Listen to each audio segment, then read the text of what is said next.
Alright guys, buckle up. Because Lando Norris just did something on his steering wheel that most drivers would never even think of doing.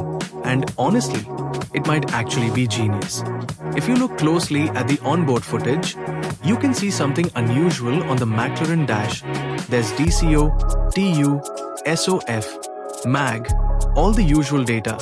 But the one thing that is normally super important, the delta time, is missing. That green or red bar showing whether the driver is faster or slower compared to their best lap. Yep, Lando turned it off. Just like he did in Las Vegas, he turned it off again in Qatar. Most drivers rely heavily on delta time because it tells them where they're gaining, losing, or needing to push harder. But Lando says it distracts him and messes with his rhythm. He prefers to drive based on feel, braking points, entry speed, and pure intuition, rather than a flashing number telling him he's up to tenths or down 3 tenths. Turning off delta time is extremely rare, basically like racing without knowing your score, and it takes massive confidence.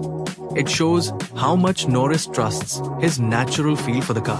When you look at the McLaren dash layout, you see gear in the middle, RPM on top, brake bias and brake temps on the left, fuel targets, shock and tire temps on the right, and normally delta time on the upper right. But Lando removed it completely.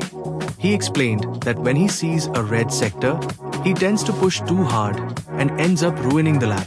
So driving without delta time keeps him calm, consistent, and often faster. It's like running without checking your stopwatch every few seconds. So yes, Lando might actually be the only driver on the grid willingly turning off such a crucial tool. Risky? Absolutely. But does it work for him? Looking at his performances this season, it just might. Do you think other drivers should try this? Or is Lando simply built different?